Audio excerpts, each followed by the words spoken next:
John Huddy joins us from Tucson, right outside the sheriff's office. John, great to see you, man. And wow, what's going on? Yeah, well, it's great to see you, Greg. It's great to be on with you again. We sat down with Sheriff Chris Nanos for about 10 minutes before I tried to push it to 13, but we were cut off and we were ushered out by his press people. That's all the time that we were given. The sheriff, Greg, who was understandably tired and at points frustrated, defended himself. He defended his department, which has come under fire, and his handling of the case and the investigation and some of the missteps early on. He defended the Guthrie family. And he also responded to a number of questions about the case, about some of the developments. I'm gonna play a couple sound bites. I want to start. The first one is about the gloves that were found about 2 miles from Nancy Guthrie's home. They did a forensics test, a DNA test on that. They were sent to a lab in Florida, which was very controversial, instead of Quantico, the FBI lab in Quantico. FBI got the results. We were hoping, everybody was hoping there was going to be a hit, a match with DNA recovered from Nancy Guthrie's home, but we found out today there was no hit. There was no match, so I asked the sheriff about that. Here was his response. Listen.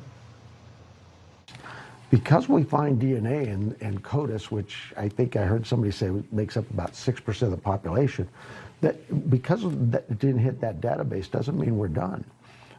We compare it to all the knowns. There's no match there, but we can still do more with it. We can still submit it for genealogy and see what that takes. And that's a little bit more process and it takes a little longer, but we can do that.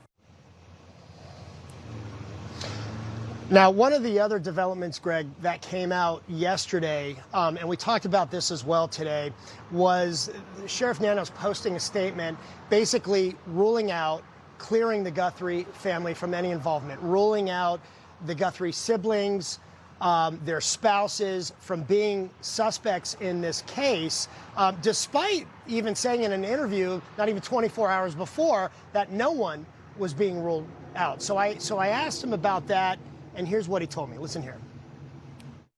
Cops, good cops, protect their victims.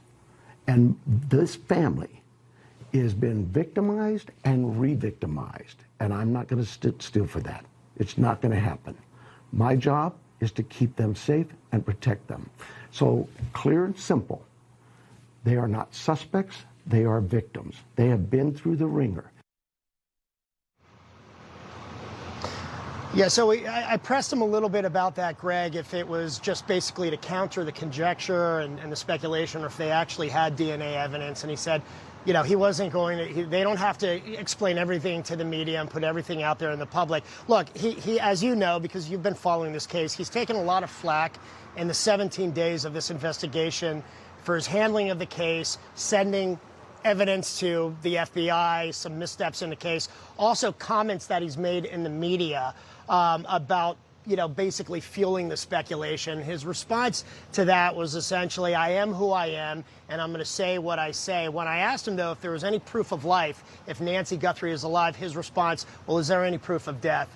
We're day 17 of this investigation, third week, and still we don't really have many answers about what could have happened to her, Greg. All right. Information. Truth is freedom. Is Newsmax. It's real news for real people.